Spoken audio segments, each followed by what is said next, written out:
సంవత్సరాల తరబడి ఎన్ని మందులు వాడినా మీ మోకాల నొప్పులు తగ్గట్లేదా? ప్రాణ పెయిన్ క్లినిక్ లో అత్యాధునిక చికిత్స. పంచాయతీరాజ్ శాఖలో ప్రత్యేకించి రూరల్ వాటర్ వర్క్స్ దాని రివ్యూ, అలాగే పొల్యూషన్ గురించి రివ్యూ చేశాను. మీ పాత్రికేయ సోదరులకి మీ ఆధ్వర్యంలో ఎందుకు పొల్యూషన్ రివ్యూ మీటింగ్ జరగాలని కోరుకుంటున్నాను. కానీ బేసిక్ నార్మ్స్ ఐఎన్పిఆర్ చేస్తాను. కానీ క్లోజ్ డోర్ మీటింగ్స్ నేను క్యాపిటల్లో చేస్తాను, కానీ క్లోజ్ డోర్ మీటింగ్స్ కొన్నిసార్లు మీడియా ముందు మాట్లాడాను. But it is on record, అంతే తప్ప మిమ్మల్ని ఈ పార్ట్ ఆఫ్ ద ప్రాసెస్ మిమ్మల్ని బయట పెట్టాలని ఇక్కడ లేదు. లైవ్ ఐఎన్పిఆర్ సైన్స్ బయట వస్తూనే ఉంది. ఈ రివ్యూలో మేజర్లీ ఒకటి ఎన్నికలే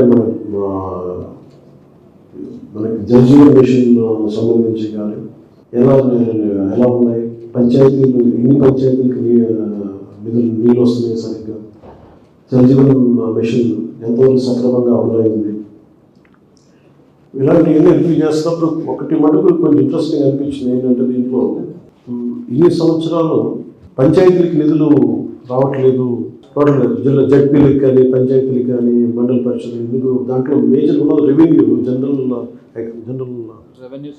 జనరల్ రెవెన్యూ సోర్సెస్లో వాళ్ళకి ఒకటి స్థానికంగా వారి గ్రావెల్ అక్కడ తీసినా కానీ, లేదంటే మట్టి తీసినా కానీ, ఇసుక లేదు నేను ఖనిజంలో ఉంటే దానికి సంబంధించిన మనకి పన్ను కొంత భాగం దాంట్లో ఇవ్వాలి.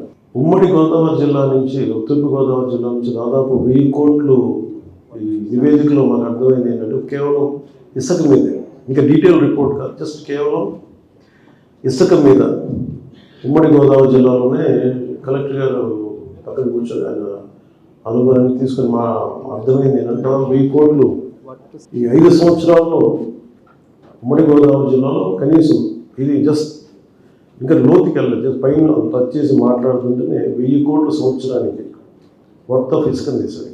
200 కోట్లు ఆంధ్రప్రదేశ్ మినరల్ డెవలప్మెంట్ కార్పొరేషన్కి 20% ట్యాక్స్ ఇచ్చేసారు. తిరిగి అది ఎక్కడికి రావాలంటే పంచాయతీకి రావాలి, లోకల్ బాడీస్కి రావాలి. ఆ డబ్బు ఎప్పటికీ రావాలి. ఇక్కడికి ఎంత వచ్చిందనేది దానికి ఒక స్పష్టత లేదు. సో అట్లా ఈ 5 సంవత్సరాల్లో దాదాపు 5000 కోట్ల వర్త్ ఆఫ్, ఇది ఆన్ రికార్డ్ ఉన్నది. ఆఫ్ రికార్డ్ ఎంత చేశారో మనం చెప్పలేదు. సో అదొకటి దీని గురించి బయటికి కొంచెం బలంగా తీయాలి. అంటే దాదాపు పంచాయతీలు ఉమ్మడి తూర్పుగోదావరి జిల్లా పంచాయతీలకి కానీ లోకల్ బాడీస్కి దాదాపు 1000 కోట్లు ఆంధ్రప్రదేశ్ మినరల్ డెవలప్మెంట్ కార్పొరేషన్ నుంచి వాళ్ళ ఇది రావాలి. ఆ ఫండ్స్ ఎటు పంచాయతీకి రావాల్సింది. రోడ్లు వేయాలన్నా, శానిటేషన్ వేయాలన్నా, ఈరోజు 40 పంచాయతీల్లో దాదాపు 53 పంచాయతీలు, ఉదాహరణకు పిఠాపురం తీసుకుంటే 40 పంచాయతీల పైన సక్రమంగా తాగునీటి సౌకర్యాలు, దేనికంటే అక్కడ స్థానికంగా నిధులు లేవు దాంట్లో. సో పంచాయతీల నుంచి సంపాదించిన డబ్బుని తిరిగి పంచాయతీకి ఇవ్వాలి. అది ఇవ్వకపోవటం వల్ల ఒక చాలా ఫండ్ ఫ్లోస్లో అది వన్ ఆఫ్ ద స్ట్రీమ్, ఒక ప్రవాహం.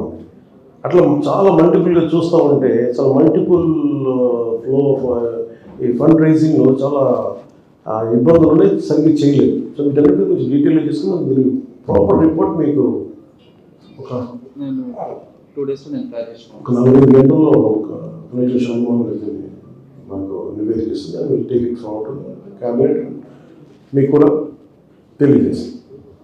అలాగే ఇంకొన్ని ఏపీ ఫారెస్ట్ మీద ముఖ్యంగా వచ్చిన రివ్యూ ఏంటంటే, ఈ హోప్ ఐలాండ్ ఇది రెగ్యులర్ టూరిజం స్పాట్లా కాకుండా దీన్ని చాలా ఆ ఎకో సెన్సిటివిటీని కాపాడుకుంటూ, అక్కడున్న మడ అడవుల్ని కాపాడుకుంటూ, అక్కడున్న జీవాలని జలజీవాలను కాపాడుకుంటూ, అక్కడ ఉన్న ఫ్లోరా అండ్ ఫౌనాని కాపాడుకుంటూ, అది దాన్ని ఎలా చేయాలనేది ఒక ఎకో టూరిజం మీద ఆ నేపథ్యంలో దాన్ని జాగ్రత్తగా కాపాడుకోవాలి. దాని మీద ఒక బలమైన ప్రజెంటేషన్ జరిగింది. దాన్ని ముందుకు తీసుకెళ్తాం. అలాగే స్మార్ట్ సిటీకి సంబంధించి కొంత బ్యూటిఫికేషన్ ఆఫ్ ద సిటీ అంటే ఎంపీ శ్రీ శ్రీనివాస్ గారు వారికి తెలియజేస్తాను. అది తెలియజేసింది కూడా ఏంటంటే, కూర్చోబెట్టి మన కాకినాడ కొన్ని ప్రత్యేకమైన ప్రాజెక్ట్స్ ఎకో టూరిజం సంబంధించి కానీ, లేదంటే సెంట్రల్ మనకి జలజీవన్ మిషన్ రావాల్సిన నిధులు కానీ, ఇవన్నీ ప్రత్యేకంగా కేంద్ర ప్రభుత్వం దృష్టికి తీసుకెళ్ళాలని వారిని కూడా ఈ పాల్గొనడం జరుగుతుంది. ఏవైతే పాయింట్స్ రేస్ చేసామో ఆయన ఇప్పుడు రాజధానికి వెళ్ళినా మన దేశ రాజధాని ఢిల్లీకి వెళ్ళి అక్కడ వారి దృష్టికి తీసుకెళ్ళాం. అలాగే ముఖ్యంగా పొల్యూషన్కి సంబంధించి ఒక నివేదిక ఇవ్వడానికి స్థానిక పొల్యూషన్ కంట్రోల్ బోర్డు నుంచి అంటే ఇండియా భారతదేశం ప్రపంచ దేశాలు కమిట్ అయ్యాయి. మనం ఏం కమిట్ అయ్యాం, మేము కార్బన్ ఎమిషన్స్ ఇంకా తగ్గిస్తాం. ప్రతిసారి ఈ వాతావరణం వేడెక్కిపోతుంది, భూతల వాతావరణం ఉపరితల వాతావరణం వేడెక్కిపోతుంది. దీనివల్ల క్లైమేట్ చేంజెస్ వస్తున్నాయి. మనకేం కాదు అనుకున్నాం. కానీ ఈ రోజున పిఠాపురం నియోజకవర్గం దాని నిదర్శనం. ఉప్పాడ కాకినాడ రోడ్లు చూస్తే ప్రతిసారి సముద్రం ముందుకు వచ్చేస్తుంది, భూమిని తీసేసుకుంటూ అంగేస్తాం. ప్రతి సంవత్సరం కనీసం 20 అడుగులు ఒక 20 అడుగులు, ఎందుకంటే ఒక 2 సంవత్సరాలు చేసిన ఒక ఆ ఇల్లు ఉన్నట్లేదు, ముందుకు వచ్చేస్తా ఉంది. కనీసం నాకు తెలిసి మనం మాట్లాడుతూ ఉంటే సంవత్సరంలోనే ఎకరం ముందుకు వచ్చేసింది నీళ్ళు. సో మనకి క్లైమేటిక్ చేంజెస్ ఎలా ఇంపాక్ట్ ఉన్నాయి అనేది మనం చూడవచ్చు. అలాగే హోప్ ఐలాండ్లో కూడా అదే చూడవచ్చు. సో ఆంధ్రప్రదేశ్ భవిష్యత్తులో తలమానికంగా ఉండాలి అన్ని రాష్ట్రాలకి. భారతదేశం అన్ని రాష్ట్రాలకి క్లైమేట్ చేంజ్లో చాలా తలమానికంగా ఉండాలి. సో దానిలో భాగంగానే జనసేన తీసుకున్న ఈ ఫారెస్ట్, ఎన్వైరన్మెంట్, పొల్యూషన్ ఇవన్నీ కూడా మేము చాలా లోతుగా అధ్యయనం చేసి అవగాహన చేసుకుని తెలుసుకున్నాం. సో దాంట్లో మనం మేము ఏం కోరుకున్నాం అంటే వారి సంబంధిత పొల్యూషన్ కంట్రోల్ అధికారులు కూడా ఏం చెప్పిందంటే పొల్యూషన్ నార్మ్స్ గురించి మాట్లాడతాం. రైట్ ఫ్రమ్ అన్ని ఇది ఇబ్బంది పెట్టడానికి పరిశ్రమలకు ఇబ్బంది పెట్టడానికి కాదు, కానీ ఒక కన్సర్న్ తెలియజేయడం. అది రాత్రికి రాత్రి ప్రభుత్వం it is not to enforce law, it is entrepreneurs to industries to understand what is impact of it. Global ఎమిషన్స్కి మనం ఎంత ఇంపాక్ట్ మనం కాంట్రిబ్యూషన్ అవుతుంది. సో దీన్ని ఎలా చేయాలనేది మేము భాగస్వామ్యం కావాలి అనే దాంట్లోనే ఈ రివ్యూ జరిగింది. అలాగే కొన్ని పర్టికులర్ కంపెనీస్ కొంచెం ఇబ్బందిగా ఉంది వీటిలో, వాటిని మీరు పరిశీలించారు లేదని కూడా వాళ్ళకి తెలియజేసి దానికి ఒక నివేదిక ఇవ్వమని చెప్పారు. ఆంధ్రప్రదేశ్ ఈజ్ ఆఫ్ డూయింగ్ బిజినెస్కి నెంబర్ 1గా ఉండాలని కోరుకుంటున్నాం. అలాగే దాంతోపాటు పర్యావరణ సమతుల్యత కాపాడుకోవాల్సిన చాలా అవసరం ఉంది. మొన్న నేను పొల్యూషన్ రివ్యూ చేసినప్పుడు మటుకు దాదాపు 4 జిల్లాలు మనకి పర్యావరణం, మనకి ఈ వాతావరణం ఈ హెచ్చుతగ్గుల వల్ల మనకి క్లైమేట్ చేంజ్ వల్ల ఇంపాక్ట్ అయ్యేది ఎక్కువ జిల్లాలు మనకే ఉంది. 4 జిల్లాల పైన ఉన్నాయి. కృష్ణా జిల్లా కూడా ఉన్నారు. అలాగే దీంట్లో మనకు దాదాపు 14 కిలోమీటర్ తీర ప్రాంతం, దీంట్లో చాలా తీర ప్రాంతాలు ఇంపాక్ట్ మనకి దానికి గురి క్లైమేట్ చేంజ్కి ఇబ్బంది పడే పరిస్థితుల్లో ఉన్నాయి. నీళ్ళు భూమికి వచ్చేస్తుంది, భూమిని తీసేసుకుంటాం కొన్ని ప్రాంతాల్లో. సో వీటికి మడ అడవుల్ని రక్షించుకోవటం, మడ అడవులు అనేది చాలా కీలకమైనది. సో అలాగే ఒక అటవీ పరిధిలోకి రాని మడ అడవులు కూడా సుప్రీంకోర్టు డైరెక్టివ్ ప్రకారం, జడ్జిమెంట్ ప్రకారం అటవీ శాఖలో లేని మడ అడవులను కూడా అటవీ శాఖ దాన్ని కేర్ తీసుకోవాలన్న జాగ్రత్త చూడాలనేది ఒక సుప్రీంకోర్టు జడ్జిమెంట్, దాన్ని కూడా ప్రస్తావించలేదు. అలాగే మనకున్న రిజర్వ్స్ ఏంటి, అలాగే ఎండేంజర్డ్ స్పీషీస్ ఎక్కడ ఉన్నాయి, ప్రత్యేకించి మనకి కొరంగా పార్క్లో ఎస్పెషల్లీ ఫిషింగ్ క్యాట్ అని ఒక అరుదైన క్యాట్ ఫ్యామిలీకి చెందిన ఒక స్పీషీస్ ఉంది. దాని సెన్సెస్ ఒకటి తీసుకోవాలి. ఇప్పుడు దాన్ని మనం ర్యాండమ్ శాంపిల్ తీసుకొని దాన్ని ఎక్స్ట్రాపోలేట్ చేసి, అంటే ఇక్కడ 1 కిలోమీటర్కి 5 కనిపిస్తే ఉన్న మిగతా రిజర్వ్ కొరింగా రిజర్వ్లో ఇంత ఉండొచ్చు అనేది అప్రాక్సిమేట్గా ఉంది. కానీ దాని మీద కొంత డీటెయిల్గా స్టడీ చేయాలి. ఒకటి ఎకో టూరిజం డెవలప్ చేయాలంటే ఏమున్నాయి, కొన్నిసార్లు టూరిజంకి సంబంధం లేకుండా ఫారెస్ట్ డిపార్ట్మెంట్ కొన్ని రిసార్ట్స్ ఉన్నాయి, కొన్ని ప్రత్యేకించి కొన్ని అటవీ సంరక్షణలో కొన్ని ఈ పర్యాటక కేంద్రాలు ఉంటాయి, వాటిని మరింత పెంపొందింప చేయాలి. సైన్స్ అండ్ టెక్నాలజీకి సంబంధించినంత వరకు అసలు గ్రామీణ యువతలో ఎంత ప్రతిభ సమర్థత దాక్కుని ఉంది, దానికి సంబంధించిన రిపోర్ట్ చేయగలరు. ఇవన్నీ చూస్తే సైన్స్ అండ్ టెక్నాలజీ డిపార్ట్మెంట్లో సిబ్బంది కొరత చాలా ఉంది. ఆ సిబ్బంది కొరతను ముందుగా తీర్చడం, అలాగే రాజమండ్రిలో కంప్లీట్గా display science and technology building ఉంటుంది, డిస్ప్లే సెంటర్, యువతకి ఆసక్తిని పెంపొందింపజేసే ఎగ్జిబిట్స్ అన్నీ ఉంటాయి. దాన్ని ఓపెన్గా ఎప్పుడు చేయాలి ఏంటి, దానికి కేంద్ర మంత్రులు మధ్యలో ఎవరో కూడా రావాలి. కొన్ని మోర్ ఆఫ్ మెంబర్స్ బోర్డులో వచ్చిన మెంబర్స్ ఏమీ కలెక్టర్ రిలీజ్ చేస్తాను డీటెయిల్ మీకు నోట్స్ ఇస్తాను. జస్ట్ మీకు స్కోర్ మీకు జరిగింది చెప్తున్నాను. But in principle the review యొక్క ముఖ్య ఉద్దేశం ఏంటంటే వీఆర్ అవైలబుల్ ఫర్ పీపుల్. ఏ సమస్య ఉన్నా సరే ముఖ్యంగా మేము పెట్టుకున్నది రక్షిత మంచినీటి మనకి ఈ సరఫరా అన్ని గ్రామాలకి వెళ్ళాలంటే ఏం చేయాలి. ముఖ్యంగా చూస్తే నిధుల కొరత చాలా విపరీతంగా ఉంది. గత ప్రభుత్వం చేసింది అసలు అడ్డగోలుగా డబ్బులు తీసుకుంటున్నారు కానీ పంచాయతీ నుంచి కానీ స్థానికంగా పనులు కలెక్ట్ చేస్తున్నారు కానీ మళ్ళీ తిరిగి వాళ్ళకి ఇవ్వాల్సిన విధంగా వాళ్ళు తిరిగి ఇవ్వట్లేదు. మ్యాచింగ్ గ్రాంట్స్ ఇవ్వట్లేదు. సో వీటన్నిటిని ఎలా కరెక్ట్ చేయాలని చాలా హై లెవెల్ క్యాబినెట్ మీటింగ్ జరగాలి. క్యాబినెట్ మీటింగ్ చేసి గవర్నమెంట్ ముఖ్యమంత్రి శ్రీ చంద్రబాబు గారిని కూడా దృష్టికి తీసుకెళ్ళి దీని మీద ఒక నిర్ధారణ చేసి దీనికి ఒక యాక్షన్ ప్లాన్ ముందుకు తీసుకెళ్తాం. అలాగే తండ్రి ఉదయ్ శ్రీనివాస్ కూడా చెప్పారు, మన బాలసౌరి గారు కలిసినప్పుడు జనసేన పార్టీ తరఫు నుంచి కూడా చెప్పమని చెప్పారు. ఆంధ్రప్రదేశ్కి కావాల్సినంత అండ సో అదంతా అంటే ఆయన మనస్ఫూర్తిగా మద్దతు ఇచ్చారు. ఇవన్నీ సార్ట్అవుట్ చేసుకుంటాం. కానీ సార్ట్అవుట్ చేసుకునే లోపల ఆలోచిస్తుందంటే ఎంత అవగాహన చేసుకోవాలి, ఏమేమి ఉన్నాయి లోపల, ఏమేమి లోపాలు ఉన్నాయి, ఎంత నిధులు రావాల్సిన నిధులు ఉన్నాయి, వీటన్నిటి మీద చాలా లోతైన అధ్యయనం ఎక్సైజ్ జరుగుతుంది. సో చేసిన రేపు మటుకు ఉప్పాడ తీర ప్రాంతం ఎందుకు కోత గురవుతుంది దానికి ఎక్స్పర్ట్ అనాల్సి national centre for coastal research బృందం కూడా వస్తుంది చెన్నై నుంచి. సముద్ర కోత గురవుతున్న ఉప్పాడ తీర ప్రాంతాన్ని ఎలా దాన్ని చర్యలు తీసుకుంటే దాన్ని మనం రక్షించుకోగలం, లేదంటే అక్కడ ఉన్న గ్రామాలని తరలించాలా, లేదా భవిష్యత్ నెక్స్ట్ 10-20 yearsలో ఎంత గ్రామం వరకు పోతుంది అనేది ఒక అధ్యయనం చేసి దాని మీద రేపు వస్తాను. నేనే క్షేత్రస్థాయి పర్యటన చేస్తున్నాను. సో నా విన్నపం కూడా ఏంటంటే రేపు పొద్దున పర్యటన జరుగుతున్నప్పుడు ఈ ఫీల్డ్ స్టడీకి క్షేత్రస్థాయి పర్యటనకి అక్కడున్న యువత కూడా సహకరించమని కోరుకుంటున్నాను. మీద పడకుండా దయచేసి మీరు సహకరిస్తే నేను సజావుగా నాతో పాటు కూర్చొని అటువంటి చూస్తూ పడతాను. తీర ప్రాంతం ముంపు ఎందుకులు ఉంది, భవిష్యత్తులో ఎలాంటి చర్యలు తీసుకోవాలి. అలా మేజర్ ఇంకొకటి సైన్స్ అండ్ టెక్నాలజీకి సంబంధించి సైంటిఫిక్ టెంపర్ అంటే ఎంత అద్భుతమైన వ్యక్తులు ఉన్నారు. మనకి బ్రెయిన్ ప్రతిసారి ఎక్కడ చూసినా సరే ఏ కంపెనీకి వెళ్ళిన ప్రపంచంలో CEOs ఉన్నారు. ఏ CEO చూసినా తెలుగు వ్యక్తి ఉన్నాడు, లేదా భారతీయుడు ఉన్నాడు అంటారు. అలాంటి తెలుగు వాళ్ళు ఎక్కువ మంది ఉన్నారు. సో అలాంటి చూసుకొని 2047కి బ్రెయిన్ డ్రైన్ ఆపాల్సిన అవసరం ఉంది. ఇక్కడున్న ప్రతిభ సమర్థత ఉన్న యువత అది మన దేశానికే ఉపయోగపడాలి, మన రాష్ట్రాలకి ఉపయోగపడాలి. దాంట్లో భాగంగా సైన్స్ అండ్ టెక్నాలజీ వాళ్ళతో నేను అభ్యర్థించింది ఏంటంటే మీరు రూరల్ యూత్కి సంబంధించి మనం ఎలా ట్యాప్ చేయాలంటే వాళ్ళకి ప్రపోజల్ పట్టుకొచ్చారు. అక్కడ నన్నయ్య యూనివర్సిటీ నుంచి వచ్చిన ఆవిడ రిక్వెస్ట్ ఏంటంటే చాలామంది PG స్టూడెంట్స్ రీసెర్చ్ స్టూడెంట్స్ ఉన్నారు.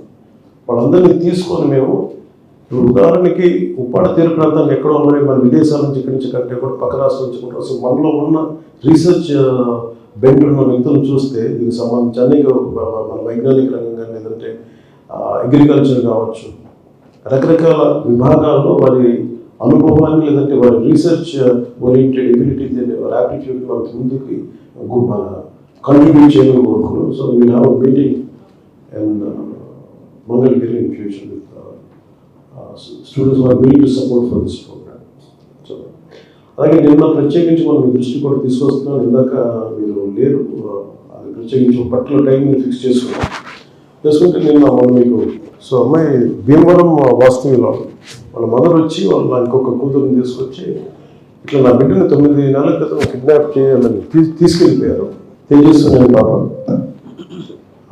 అక్కడ చదువుకుంటా ఉంటే ఏ కాలేజ్ చదువుకుంటా ఉంటే లవ్ డ్రాప్ మీద పడేసి తీసుకెళ్ళిపోయారు. ఇప్పుడు దాకా ఆచూకీ తెలియదు అని వాళ్ళ మదర్ ఏడుస్తూ ఉంటే మా ఇంట్లో వాళ్ళు కూడా చెప్పుకోలేకపోతే బాధపడుతూ ఉంటే వెంటనే స్థానిక విజయవాడ ఉండే ఉన్నతాధికారులకి స్థానికంగా ఉండే మాచవరం సిఐ గారికి కమిషనర్ పోలీస్ గారికి చెప్పాను. ఎంత అద్భుతంగా చేశారంటే police department, Andhra Pradesh police department మన విజయవాడ సిపి గారు కానీ మొత్తం పోలీస్ బృందం 48 hours వాళ్ళని పట్టేసుకున్నారు. కేరళ పట్టుకుని వెళ్ళారు, బెంగళూరు వెళ్ళారు, స్పెషల్ టీమ్ని పెట్టారు. కేరళ వెళ్ళారు, బెంగళూరు వెళ్ళారు, ఫైనల్గా జమ్మూ అండ్ కాశ్మీర్లో జమ్మూలో ట్రేస్ అవుట్ చేశారు. జమ్మూలో ట్రేస్ అవుట్ చేసి ఈ రోజున వెంటనే మనం ఆ టీం వెళ్ళేలోపు ఈరోజు ఇప్పుడు మన ఆంధ్రప్రదేశ్ పోలీసు వెలుగులు వచ్చేపాటికి but in the mean Jammu and Kashmir police ఆ అమ్మాయి ఎక్కడో వెళ్ళి పట్టుకుంటే ఆ అమ్మాయి ఫోన్ కూడా మార్చేశారంట. ఈ న్యూస్ ఎప్పుడైతే వాళ్ళ మదర్ నాకు ఇది ఇచ్చారు, అంటే ఇట్లా నా దృష్టికి తీసుకొచ్చారు, అది వెంటనే వాళ్ళు అబ్బాయి అలర్ట్ అయిపోయి తీసేశాడు అమ్మాయిని, బాగా ఇబ్బంది పెడుతున్నారు, వచ్చేస్తున్నారు అంటే వాళ్ళు అబ్బాయిలు కూడా చెప్పింది వెళ్ళదు మీకు వాళ్ళ చేత తెలియజేస్తాను.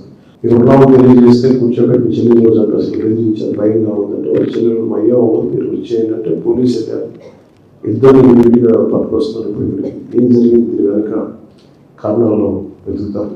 ఇక్కడ మీకు ఎందుకు చెప్తున్నానంటే ఒక తల్లి తాలూకు వేదన ఏడుపు కథ 5 సంవత్సరాల కాలంలో ప్రతి ఒక్కరు బాగుపడ్డారు. అంటే అదే ప్రభుత్వం ఇదే పోలీసు ప్రభుత్వం కనుక అనుకుంటే చేయగలదనడానికి వచ్చిన నిదర్శనం. ఆంధ్రప్రదేశ్ నుంచి గతంలో 30,000 సంవత్సరాలు 30,000 ఆడపిల్లలు అదృశ్యం అయిపోయారు రకరకాల కారణాల వల్ల. దాని మీద మనం ఏమి లేదు చేయలేదు ఈ రోజున. సో దాంట్లో భాగంగానే నాకు చాలా కదిలి మన బాధ్యత తీసుకోవాలని చెప్పి ఈ రోజున నేను ఒకటే చెప్పాను అందరికి అధికారులు కూడా, ఇది మీరు ఒక కేసు స్టడీగా చేయాలి, మీరు మొదలవుతూ దయచేసి రిక్వెస్ట్ ఉన్నారు. ఎందుకంటే మీరు ఎక్కడో చోట ఒకటి చాలా కదలిక మొదలైతే తప్ప పెద్దది అవుతుంది. సో ఫ్యూచర్లో కూడా నేను అనుకుంటున్నది ఏంటంటే నాకు మొన్న ఈ రోజున మనస్ఫూర్తిగా మీడియా సమక్షంలో ఆంధ్రప్రదేశ్ పోలీస్ శాఖను నేను అభినందిస్తున్నాను. మనస్ఫూర్తి మీకు ధన్యవాదాలు, మనస్ఫూర్తి ధన్యవాదాలు. మీరు ఇంత స్విఫ్ట్ యాక్షన్ తీసుకోవడం వల్ల ఒక విశ్వాసం పెరిగింది.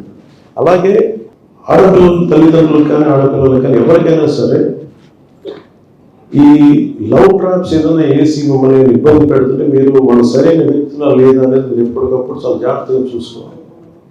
ఎందుకంటే 24 hours తర్వాత ఒక అమ్మాయి మిస్ అయిందంటే దొరకడం చాలా కష్టం, మర్చిపోమంటారు. 48 hours అయితే మీరు మర్చిపోవడం, వెళ్ళిపోతారో తెలియదు, బాంబు వెళ్ళిపోతారో తెలియదు, బెంగళూరు వెళ్ళిపోతారు, ట్రేస్ అవుట్ చేయలేమని చాలాసార్లు పోలీస్ వ్యవస్థ నిస్సహాయత ఉంది. కానీ మన ఆంధ్రప్రదేశ్ పోలీసుని అభినందించాల్సింది 9 నెలలు మిస్ అయితే పట్టుకోగలిగారంటే hats off to AP police. అంత పడుకున్నాం వెళ్ళి పట్టుకున్నాం.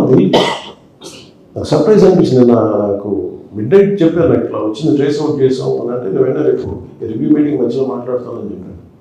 సో కమిషనర్ పోలీస్ గారిని కూడా అభినందించారు, విజయవాడ కమిషనర్ పోలీస్ గారిని. సో మాకున్న కోరిక అంటే నేను భవిష్యత్తులో కూడా క్యాబినెట్ దృష్టికి తీసుకెళ్లాల్సింది ఏంటంటే అసలు ఇంతమంది ఆడపిల్లలు అదృశ్యం అయిపోతే దీని మీద ఒక స్పెషల్ కమిటీ ఎందుకు పెట్టలేదు ప్రభుత్వం.